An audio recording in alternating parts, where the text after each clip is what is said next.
चाप सुनकर उसने गर्दन को ज़रा सा खम देकर नज़रें मोड़ी। उसकी नाक में फ़िरोज़े का कोका था। आंखों से भरी जवानी की धूप झलकती थी। वो रहीमदाद को देखकर अल्लड़पन से मुस्कुराई। वो चंद ही कदम के फासले पर थी। इस कदर करीब के रहीमदाद उसके भरे भरे कूल्हों का हर दायरा और हर खम देख सकता था। रहीमदाद लम्हे भर को ठिठका, फिर झट नज़रें नीचे करके आगे बढ़ गया। ढोल बजने की आवाज़ें अब करीब आती जा रही थी। आवाज़ें दाएं हाथ की खड़ी फसलों के पीछे से आ रही थी।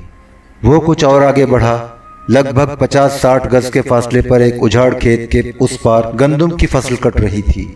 भराई और ढोली जोर जोर से ढोल पर चोट लगा रहे थे। फसल की कटाई करने वाले हाथों में दरांतियां संभाले तेजी से हाथ चलाते, ढोल की थाप पर रुक रुक कर ऊंची आवाज़ से बल्ले बल्ले कहते। फसल काटने वाले लावे नहीं थे, वो मज़ारे थे और मांगी पर फसल काटने आए थे। 2 साल पहले रबी की फसल पर रहीमदाद ने भी इन्हीं दिनों इसी तरह मांगी पर अपनी फसल कटवाई थी। वाढ़ी से पहले हस्बे दस्तूर उसने मांगी के लिए सेपी कम्मियों के ज़रिए गांव वालों को पैगाम भेज दिया था। उन दिनों ज़मीन के मसले पर सैफुल्ला से उसकी लाग डांट चल रही थी। मामला अदालत तक पहुंच चुका था। सैफुल्ला गांव का खाता पीता ज़मींदार था। रहीमदाद के पास सिर्फ 12 एकड़ ज़मीन थी, मगर मुकदमा रहीमदाद के हक़ में जा रहा था। गवाह भी उसके पक्के थे। पटवारी ने 100 रुपये और 4 मन गंदम रिश्वत में लेकर रहीमदाद का मुकदमा और मजबूत बना दिया था। सैफुल्ला उसकी खुल्लम खुल्ला मुखालफत पर उतर आया था। उसने और उसके भाइयों ने गांव वालों को वरगलाया कि रहीमदाद की मांगी पर फसल काटने ना जाएं। मगर सुबह जब रहीमदाद बीवी बच्चों के साथ अपने खेतों पर पहुंचा और ढोलियों ने ढोलों पर जोर से चोट लगाई तो गांव वाले घरों से निकल कर फसल की कटाई के लिए पहुंचने लगे। सैफुल्ला और उसके भाइयों की बातों पर उनके अपने मज़ारों के सिवा किसी ने कान ना धरा। धूप तेज़ हुई और ओस की नमी ज़रा खुश्क हुई तो सब दरांतियां संभाल कर कटाई पर जुट गए। उन्होंने रहीमदाद को कटाई में हाथ भी नहीं लगाने दिया। वो अलग बैठा हुक्का गिड़गिड़ाता रहा। ढोल बजते रहे, फसल कटती रही। फसल काटने वाले सब मर्द थे, औरत सिर्फ रहीमदाद की बीवी नूरा थी। वो कटे हुए पौधों के पोले बांध बांध कर ढेर लगाती जा रही थी। इसके हाथ तेज़ी से चल रहे थे। चेहरा पसीने से तर था। तेज़ धूप और सख्त मेहनत से गुलाबी पड़ गया था। बच्चे भी उसका हाथ बटा रहे थे। नन्ही ज़ैनो जिद करती या रोती तो नूरा गुस्से से झिड़क देती। रहीमदाद ज़ैनो से बहुत प्यार करता था। थी भी वो बहुत भोली बाली और माँ की तरह खूबसूरत। नूरा जब उसे झिड़कती या गुस्से से आंखें निकाल कर चीखती तो वो हुक्के की नए मुंह से हटाकर बीवी को नरमी से समझाता, कभी डांटता, मगर फ़ौरन ही बेतकल्लुफ़ी से मुस्कुराने भी लगता। उस रोज़ वो बहुत मौज में था। आलम वारफ्तगी में ज़ोर ज़ोर से कह लगाता। बार बार कटाई करने वालों के पास जाता, उनके साथ हंसी मजाक करता। जब ढोली कटाई करने वालों का हौसला बढ़ाने की गरज से ढोल की थाप तेज़ करते तो हर तरफ से बल्ले बल्ले की आवाज़ें उभरती।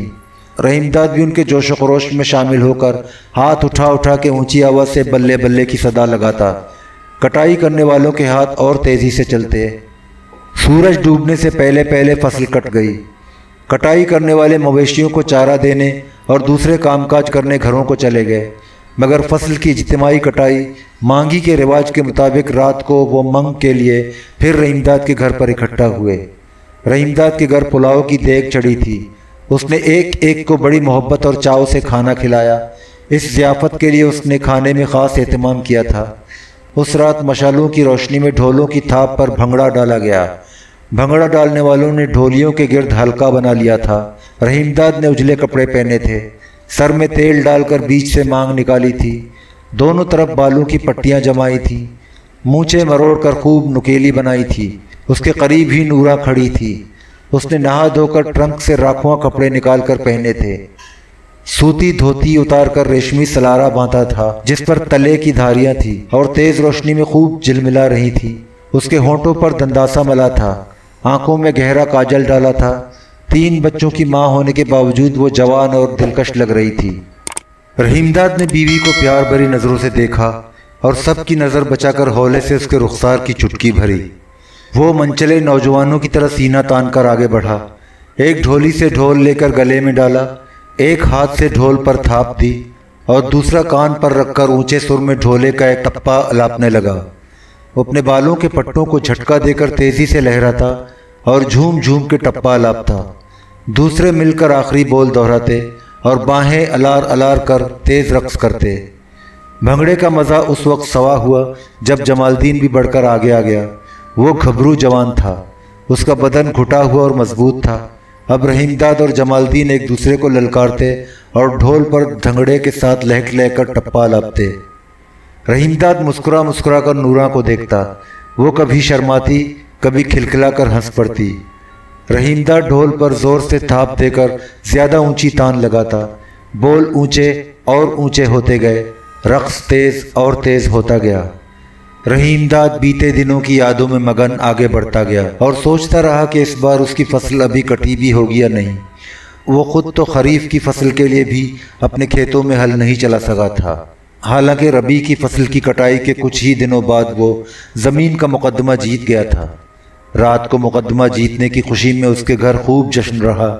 پیٹرومیکس کی تیز روشنی میں لڈی ناچ ہوا، بیچ میں ڈھولی تھے اور ان کے گرد رقص کرنے والے باری باری پاؤں اٹھاتے، باہیں سر کی سیدھ میں لہراتے اور ایک ایڑی پر بیٹھ کر ڈھولیوں کے چاروں طرف تیزی سے گھومتے۔ رقص کرنے والوں میں رحیم داد بھی شامل تھا۔ اس کے سر پر سرخ جیرا تھا جو پاک پتن میں بابا فرید گنج شکر کے مزار پر چادر چڑھانے کے بعد نیک شگون کے طور پر نورا نے اپنے ہاتھ سے باندھا تھا۔ نورا اس وقت عورتوں کے جھرمٹ میں سب سے آگے نظر آ رہی تھی۔ وہ ریشمی پٹانگل پہنے بنی سنوری ایسی سج دھج سے کھڑی تھی کہ اس کا حسن اور نکھر گیا تھا۔ بڑی بڑی سیاہ آنکھوں میں ستارے جھلملا رہے تھے۔ ناچتے ناچتے بیوی پر رحیم داد کی نظر پڑتی تو وہ ترنگ میں آ کر ایڑی کے بل تیزی سے گھومتا اور شیفتگی کے عالم میں زور زور سے نعرہ بلند کرتا، ہو علی علی لڈی گھم لڈی۔ فتح کے اس جشن کے چند ہی روز بعد سیف اللہ اور اس کے بھائیوں نے اپنے حمایتیوں کے ساتھ شام کے جھٹپٹے میں رحیم داد پر حملہ کیا۔ حملہ آور 8 تھے اور پوری طرح مسلح بھی تھے۔ رحیم داد کے ساتھ صرف جمال الدین اور اللہ ورایو تھے، مگر وہ بھی نہتے نہیں تھے۔ رحیم داد کے ہاتھ میں کلہاڑی تھی، جمال الدین اور اللہ ورایو کے پاس لمبی لمبی ڈانگیں تھیں۔ تینوں نے جم کر مقابلہ کیا، زخمی بھی ہوئے مگر پیچھے نہیں ہٹے۔ رحیم داد کے سر سے خون بہہ رہا تھا، اس کا چہرہ لہو لہان تھا۔ رحیم داد نے چہرے پر ہاتھ پھیرا، ہاتھ میں بھرا ہوا جیتا جیتا خون دیکھا۔ وہ جوش سے تڑپ اٹھا، اس نے ہونٹ دانتوں میں بھینچے، بڑھ کے کلاڑی کا بھرپور وار کیا۔ کلاڑی سیف اللہ کا کندھا کاٹتی ہوئی پسلیوں تک اتر گئی، وہ لڑکھڑا کر گرا۔ سیف اللہ کے گرتے ہی اس کے بھائی اور حمایتی بھاگ کھڑے ہوئے۔ بعد میں سیف اللہ کو زخمی حالت میں اسپتال پہنچایا گیا۔ اسے 3 دن بعد ہوش آیا۔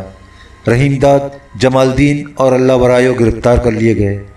پولیس نے تگڑی رشوت لے کر سیف اللہ اور اس کے بھائیوں کی پوری طرفداری کی۔ رحیم داد اور اس کے ساتھیوں پر تعزیرات پاکستان کی دفعہ 307 کے تحت بلوے اور اقدام قتل کا مقدمہ قائم کر کے عدالت میں چالان پیش کر دیا۔ تینوں ملزموں کو تفتیش کے لیے کچھ عرصہ ریمانڈ پر حوالت میں رکھا گیا، بعد میں مونٹگمری جیل میں منتقل کر دیا گیا۔ نورا ملاقات کے دن جیل میں ملنے رحیم داد کے پاس آتی اور اس کے لیے میدے اور چینی سے بنا ہوا گھیور ضرور لاتی۔ گھیور رحیم داد بڑی رغبت سے کھاتا تھا۔ جب سے رحیم داد جیل گیا تھا، نورا نے رو رو کر برا حال کر لیا تھا۔ اس کا شگفتہ چہرہ مرجھا گیا تھا، وہ بیمار اور لاغر نظر آتی۔ مقدمے کی پیشیاں پڑتی رہیں، رحیم داد کی ضمانت بھی نہ ہو سکی۔ مقدمے کا فیصلہ ہوا تو جمال الدین اور اللہ ورایو بری ہو گئے، رحیم داد کو سزا ہو گئی۔ اب نورا مہینے میں 2 بار رحیم داد سے ملنے جیل پہنچتی۔ انہی دنوں رحیم داد کو نورا کی زبانی یہ بھی معلوم ہوا کہ اس نے زمین کھیتی باڑی کے لیے جمال الدین کو نصف پیداوار کے عوض ادھیارے پر دے دی۔ کرتی بھی کیا، دونوں لڑکے ابھی نوعمر تھے اور کسی طور کھیتی باڑی کا کام سنبھالنے کے قابل نہ تھے۔ ادھیارے پر زمین دینے کا مشورہ بھی رحیم داد ہی نے دیا تھا۔ پھر ایسا ہوا کہ نورا نے اچانک جیل آنا بند کر دیا۔ جس وقت وہ لالی کے ساتھ جیل سے فرار ہوا، نورا مہینے بھر سے نہیں آئی تھی، شاید بیمار پڑ گئی ہو۔ رحیم داد نے بھی یہی سوچا تھا۔ لالی نے جب جیل سے فرار ہونے پر اکسایا تو تھوڑی سی حیل و حجت کے بعد اس لیے بھی آمادہ ہو گیا کہ وہ نورا سے ملنے کے لیے بے قرار تھا اور بچوں کی یاد بھی ہر وقت ستاتی تھی۔ रहीमदाद आगे बढ़ता और सोचता रहा, ना जाने नूरा और बच्चे किस हाल में होंगे। नूरा और बच्चों से मिलने और उन्हें देखने के लिए उसका दिल तड़प उठा। उसने ठंडी सांस भरी और आगे बढ़ता रहा। उसे कुछ खबर नहीं थी कि कहाँ जा रहा है। ढोलों की आवाज़ पीछे रह गई थी। रास्ते से कुछ फासले पर बकाइन के एक दरख्त के नीचे जूह में लड़के जमा थे। वो केड़ कड़ांगा खेल रहे थे। रहीमदाद ने देखा, एक खिलाड़ी लड़के ने अपनी टांग के नीचे से एक टेढ़ी सी लकड़ी पूरी कुव्वत के साथ फेंकी। लकड़ी सीधी रहीमदाद की जानिब आई और बचते बचते भी रहीमदाद की पिंडली से टकरा गई। वो ठिठक कर रह गया। एक लड़का दौड़ता हुआ आया, मगर रहीमदाद को देखकर सहम गया और चंद कदम के फासले पर ठहर गया। वो उस वक्त खेल में छोती था। उसे जल्द से जल्द लकड़ी उठाकर दरख्त के नीचे बने हुए दायरे में रखना थी और दूसरे खिलाड़ियों को दरख्त पर चढ़ने से पहले छूने की कोशिश भी करना थी। मगर लकड़ी उठाने के बजाय लड़का रहीमदाद के रूबरू सहमा हुआ खड़ा था। वो सबसे कम उम्र भी नजर आता था। उसे देखकर रहीमदाद को अपना बड़ा बेटा करीमा याद आ गया। वो लगभग उतना ही बड़ा था और सूरत और शक्ल से उसी की तरह मासूम भी लगता था। रहीमदाद उसे इस तरह ज़्यादा देर परेशान न देख सका। उसने झुककर लकड़ी उठाई और मुस्कुराकर लड़के की जानिब बढ़ाते हुए कहा, ले पुत्र, फटाफट घेरे में जाकर रखते। लड़के ने चुपचाप लकड़ी रहीमदाद के हाथ से ली और दरख्त की जानिब तेजी से भागा। लेकिन उस वक्त तक तमाम खिलाड़ी दरख्त पर चढ़ चुके थे और शाखों के दरमियान से झांक कर कै लगा रहे थे। जो के उस पार गांव के मकानात नजर आ रहे थे, मगर रहीमदाद उस तरफ नहीं गया। रास्ता अभी सुनसान था। चंद ही कदम आगे बढ़ा था कि खेतों की मुंडीर फांद कर और रहीमदाद के ऐन सामने आ गया। उसने नज़र भर कर रहीमदाद को देखा, लेकिन रहीमदाद ने उसकी जानिब कोई तवज्जो ना दी। वो पीहा उबूर करके जो की तरफ जाने लगा और मुड़ मुड़ कर रहीमदाद को देखता भी रहा। रहीमदाद उसकी जानिब देखे बगैर चुपचाप आगे बढ़ गया। 100-125 गज तय करने के बाद उसने गर्दन उठाकर देखा। कुछ दूर उसे छोटी सी मस्जिद नजर आई। मस्जिद गांव के आखिरी सिरे पर थी। आसपास दरख्तों का झुंड था, मगर वहां बिल्कुल खामोशी छाई थी। पीहे से निकलकर एक तंग पगडंडी कांगड़ी की फसलों के दरमियान से गुजरती हुई मस्जिद की सिमत जाती थी। रहीमदाद कहीं ठहर कर सुस्ताना चाहता था। ठहरने के लिए मस्जिद उसे मुनासिब जगह मालूम हुई। वो मस्जिद की जानिब बढ़ा और रफ्ता रफ्ता उससे करीब होता गया। जब वो चिरी के खेतों से निकलकर बाहर आया तो दरख्तों के नीचे एक अधेड़ आदमी दिखाई दिया। वज़ाक़ता से वो मस्जिद का मुल्ला नजर आता था। रहीमदाद की जेब में अभी तक मकतूल हकीम चिश्ती की ऐनक मौजूद थी। उसने अपना हुलिया तब्दील करने की गरज से झट ऐनक निकाली और आंखों पर लगा ली। ऐनक लगाकर उसे हर चीज़ बेडौल और धुंधली धुंधली नजर आने लगी, मगर वह आहिस्ता आहिस्ता बढ़ता गया। चंद ही कदम आगे गया था कि दरख्तों तले कोई जोर से खनकारा। खनकार सुनकर रहीमदाद के कदम डगमगाए। वो गड़ाब से पानी से भरे हुए गड्ढे में गिर गया। ऐनक भी आंखों से ढलक कर पानी में चली गई। गड्ढा ज्यादा गहरा नहीं था, पानी घुटनों से कुछ ऊंचा था। रहीमदाद ने घबराई हुई नजरों से देखा, मुल्ला उसके सामने खड़ा है। वो दुबला पतला और पस्तकद था। सर पर मलगजी पगड़ी थी। चेहरे पर बालिश भर से ज्यादा लंबी दाढ़ी थी, जिसमें जगह जगह सफ़ेद बाल झलक रहे थे। उसकी आंखों पर ऐनक थी। मुल्ला ने गौर से रहीमदाद को देखा, मुस्कुरा कर बोला, तुझे इतना बड़ा पानी का गड्ढा नजर नहीं आया? रहीमदाद ने दोनों हाथों से आंखें मलते हुए मिस्कीन सी सूरत बनाकर कहा, मुझे जी कम नजर आता है। मेरी ऐनक भी पानी में गिर गई। वो गड्ढे से निकलकर बाहर आ गया और झुककर अपनी शलवार और जूते देखने लगा। जूते पानी और कीचड़ से लथपथ थे। शलवार भी गड्ढे के मटियाले पानी से शराबोर थी, मगर क्लेम के कागजात का बस्ता हिफाजत से बगल में दबा हुआ था। मुल्ला ने इज़हार हमदर्दी करते हुए कहा, तेरे तो सारे कपड़े खराब हो गए, गड्ढे का पानी भी निजस है। रहीमदाद ने कुछ नहीं कहा, सर झुकाए खामोश खड़ा रहा। मुल्ला ने उसे खामोश पाया तो नरम लहजे में बोला, इस हालत में कब तक यहाँ खड़ा रहेगा? आ मेरे साथ। उसने हाथ से अपने पीछे चलने का इशारा किया और आहिस्ता आहिस्ता आगे बढ़ने लगा। उसने बताया, मस्जिद के नज़दीक ही मेरा हुजरा है, उसी में मदरसा भी है, आंगन है, आंगन में खोई भी है। इससे पानी निकालना और अपने कपड़े धोकर धूप में सुखाने के लिए डाल देना। मैं बांधने के लिए तुझे धोती दे दूंगा। रहीमदाद ने आहिस्ता से कहा। बहुत मेहरबानी है जी। वो उसके पीछे पीछे चलता रहा। दोनों मस्जिद के सामने से गुजरकर एक कच्चे मकान के बंद दरवाजे के सामने ठहर गए। मुल्ला ने आगे बढ़कर दरवाज़ा खोला। अंदर आ जा। रहीमदाद उसके हमरा घर में दाखिल हो गया। दरवाजे के सामने कुशादा आंगन था। आंगन में एक तरफ कुआं था, करीब ही पड़चती थी। उसकी छत के नीचे मिट्टी का बड़ा सा चबूतरा था।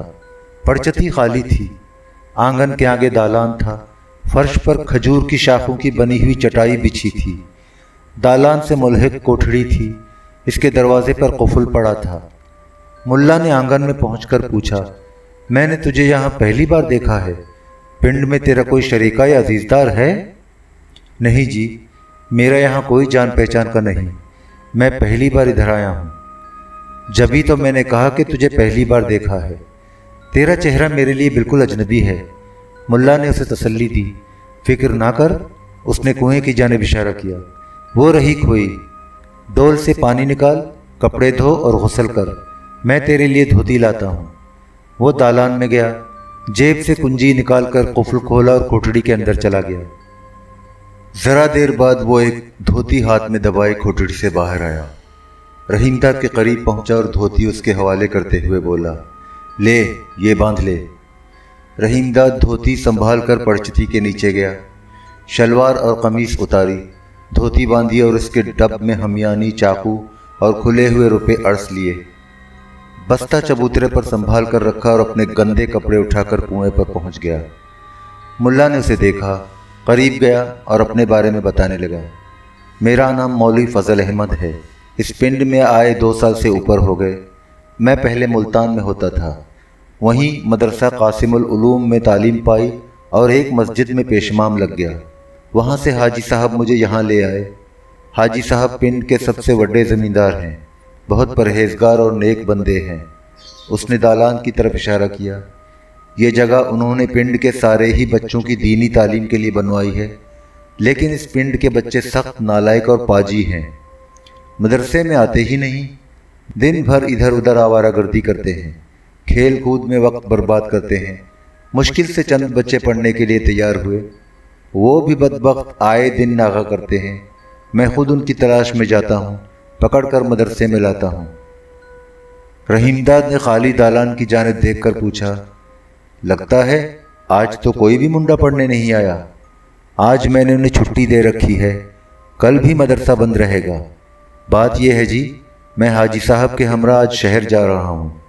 कल इशा की नमाज से पहले वापस आ जाऊँगा। उसने चंद लम्हे ताम्मुल किया। रहीमदाद से पूछा, तेरा कैसे इधर आना हुआ? रहीमदाद खामोश खड़ा रहा। मौलवी फजल अहमद ने दिलजुई करते हुए कहा, क्या बात है, इतना चुप चुप क्यों है? क्या बताऊं मुल्ला जी। रहीमदाद लहजे में रिक्कत पैदा करते हुए बोला, यूं समझ लो नसीब का चक्कर है। बस्ती बस्ती घूमता फिरता हूँ, यहाँ भी इसी चक्कर में आ गया। रहीमदाद की बातों में दर्द की कसक थी।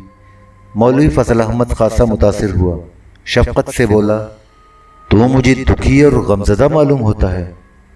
तेरा घर बार नहीं, बाल बच्चे तो होंगे? घर बार भी था, बाल बच्चे भी थे। रहीमदाद को अपना घर और बीवी बच्चे याद आ गए। उसने ठंडी सांस भरी और तड़प कर बोला, सब कुछ उजड़ गया, कुछ भी ना रहा। तेरी गल समझ नहीं आई? मौलवी फजल अहमद ने उसकी बातों में दिलचस्पी लेते हुए कहा, ये जो गैम्बर स्टेशन पर पिछले दिनों रेल का हादसा हुआ था, तेरे बाल बच्चे इसी में तो काम नहीं आ गए? नहीं जी, ऐसी कोई गल बात नहीं। फिर क्या बात है जी? मौलवी फजल अहमद ने कुरेद कर पूछा। किसी से पुरानी दुश्मनी चल रही थी जिसने तेरा घर बार जला दिया, बीवी बच्चों को उठवा लिया? ए गल भी नहीं, रहीमदाद ने झट कहा। बात यह है जी, जब पाकिस्तान बना तो मैं गुरदासपुर के मौजा नसीरपुर में था। फसादात हुए तो सिखों ने हमला कर दिया, बहुत तबाही मचाई। मैं तो किसी न किसी तरह बच निकला और पाकिस्तान आ गया।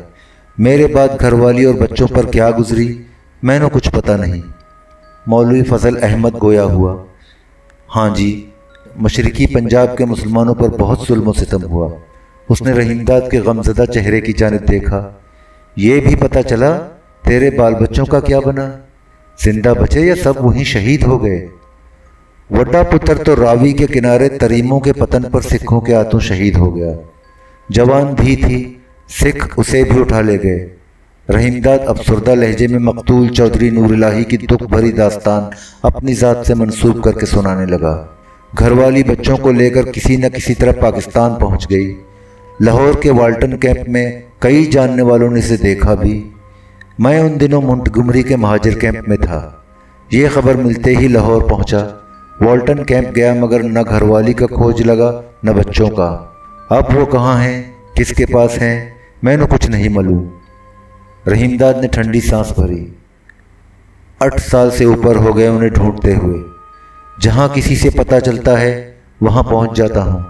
इसी चक्कर में इधर आ गया। मेरे ख्याल में तो न सिर्फ इस पिंड में बल्कि पूरे मौज़ा में ऐसा कोई मुहाजिर कुंबा नहीं है। मैं इन्हें जानता भी हूँ। गुरदासपुर का तो कोई नहीं। मौलवी फजल अहमद कुछ देर खामोश खड़ा सोचता रहा, फिर उसने रहीमदाद की जानिब देखा। हाजी साहब से पूछूंगा, शायद उन्हें कुछ खबर हो। वो इस मौज़ा के पुराने ज़मींदार हैं, सबको मुझसे ज़्यादा जानते हैं। रहीमदाद ने बुझे हुए लहजे में कहा, यहाँ से भी खाली हाथ चला जाऊंगा। पहली बार ऐसा नहीं हुआ, बार बार ऐसा ही होता रहा है।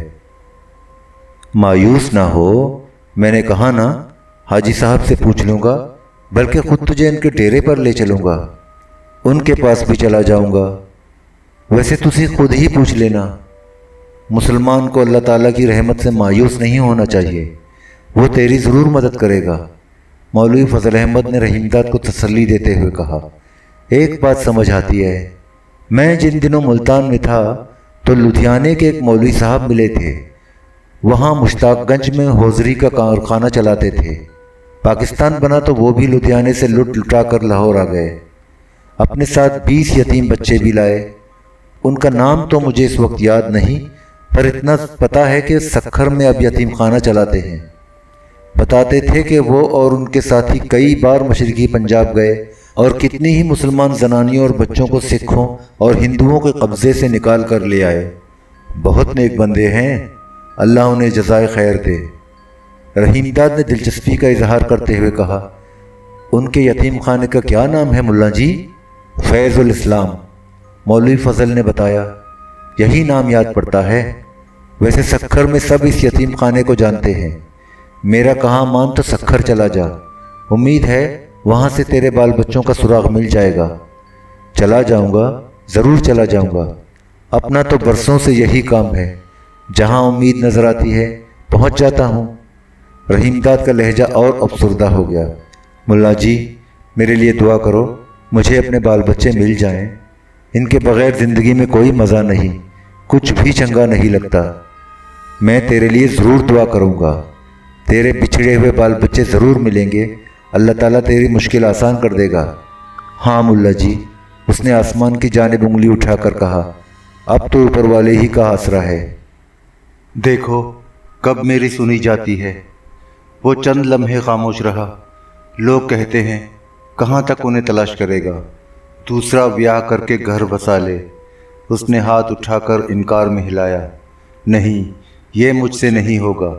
मैं अपनी घरवाली के सिवा किसी जनानी को नहीं देख सकता। मुझे उससे बहुत प्यार है और वो भी मुझसे उतना ही प्यार करती है। बच्चे तो मेरे जिगर के टुकड़े हैं, उन सबको कैसे भुला दूं? ये कैसे हो सकता है? रहीमदाद ने अपनी आवाज़ में सोज पैदा करने की कोशिश की, मगर मौलवी फजल उसकी बातों से ज़्यादा मुतासिर नज़र नहीं आता था। उसकी न बीवी थी न बच्चे थे, शादी ही नहीं की थी। बीवी के इंतज़ार में सर और दाढ़ी के बाल किचड़ी हो गए। उसे मुर्दों को नहलाने वाला और खैरात की रोटी खाने वाला कम्मी करार देकर कोई उससे अपनी बेटी ब्याहने को तैयार नहीं हुआ। मौलवी फजल उसकी बातें सुनकर खामोश बैठा रहा। रहीमदाद भी चुप रहा। ज़रा देर बाद मौलवी फजल की आवाज़ उभरी, मुझे अब हाजी साहब की हवेली जाना है, वहाँ मेरा इंतज़ार होता होगा। उसने रहीमदाद की जानिब देखा। शहर से कुछ मंगवाना हो तो बता दे, लेता आऊँगा।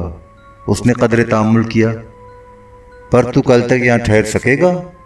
ठहर जाऊंगा, हाजी से भी तो मिलना है। शहर से मेरे लिए एक कमीज और शलवार मिल जाए तो ले आना। ये कपड़े बहुत गंदे हो गए हैं, धोने पर भी ठीक से साफ नहीं होंगे। सर पर बांधने के लिए पगड़ी भी खरीद लेना। मौलवी फजल ने निहायत मुस्तैदी से कहा, कमीज और शलवार तैयार तो नहीं मिलेगी, जाते ही कपड़ा खरीद कर दर्जी को दूंगा, कहूँगा वापसी से पहले पहले सीकर तैयार कर दे। उसने रहीमदाद का कद व क़ामत गौर से देखा। बालिश से कमीज और शलवार के लिए उसके जिस्म की नाप ली। शलवार तो लट्ठे की ठीक रहेगी, कमीज किस कपड़े की हो? धारीदार कपड़ा मिल जाए तो उसकी ठीक रहेगी। वैसे जो तैनू पसंद आए ले आना, मैं पहन लूँगा। रहीमदाद अपनी बात कहते कहते रुका, फिर उसने पूछा, मुल्ला जी वहाँ ऐनक भी मिल जाएगी? मिल तो जानी चाहिए, लेकिन इसके लिए तेरा मौजूद होना ज़रूरी होगा। मैं वहाँ कैसे जा सकता हूँ? ऐनक के बगैर मुझे ठीक से नज़र भी नहीं आता। उसने मौलवी की तरफ हाथ बढ़ाया। ज़रा अपनी ऐनक तो देना मुल्ला जी। मौलवी फजल ने अपनी ऐनक उतारी और रहीमदाद को देते हुए हैरत से बोला, इसका क्या करेगा? अभी बताता हूँ। रहीमदाद ने ऐनक अपनी आंखों पर लगाई, इधर उधर नज़रें घुमाकर देखा, फिर ऐनक उतार कर बोला, ये तो जी ऊंचे नंबरों की है, कोई बहुत कम नंबर की ले लेना, मैं उसी से काम चला लूँगा। मेरी ऐनक तो गड्ढे में गिरने के बाद पैर के नीचे ऐसी आई कि बिल्कुल चकनाचूर हो गई। उसे गड्ढे से निकाल लिया जाए तब भी किसी काम की नहीं। रहीमदाद ने ऐनक मौलवी फजल को दे दी। मौलवी ने ऐनक आंखों पर लगाई, कोठड़ी में गया, अंदर से पुराना रजिस्टर और पेंसिल निकाल कर लाया। रहीमदाद के करीब आकर बोला, मुझे डर है कहीं भूल ना जाऊं, तुझे जो कुछ मंगाना है लिख कर अपने पास रख लूं, ये ठीक रहेगा ना? जैसी तेरी मर्जी। मौलवी फजल ने कुछ नहीं कहा, रजिस्टर खोला और उसके सादा वर्क पर पेंसिल से लिखने लगा।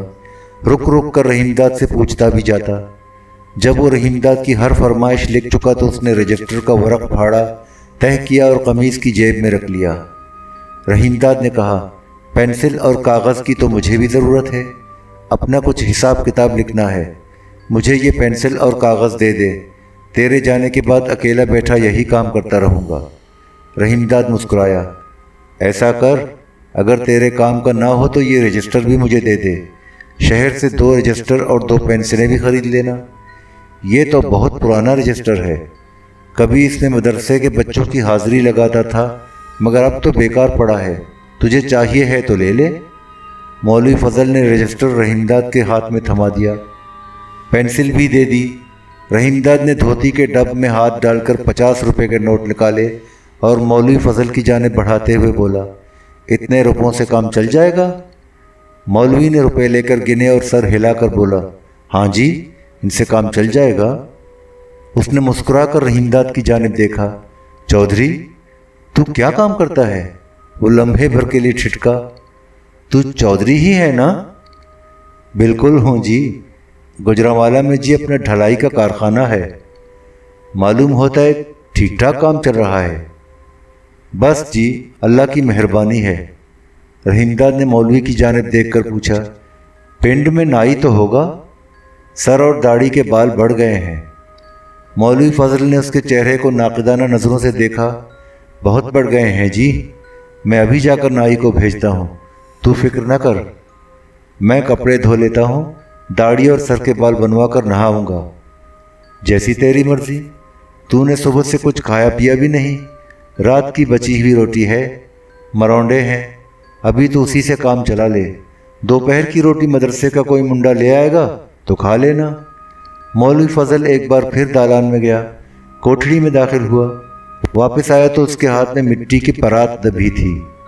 उसमें रात की 2 बासी रोटियां थीं और मिट्टी ही की ठोटी में मरौंडे थे। मौलवी ने कोठड़ी की कुंडी लगाई, कुफल डाला और खाने की अशिया दालान में बिछी हुई चटाई पर रखकर बोला, ले ये खा ले।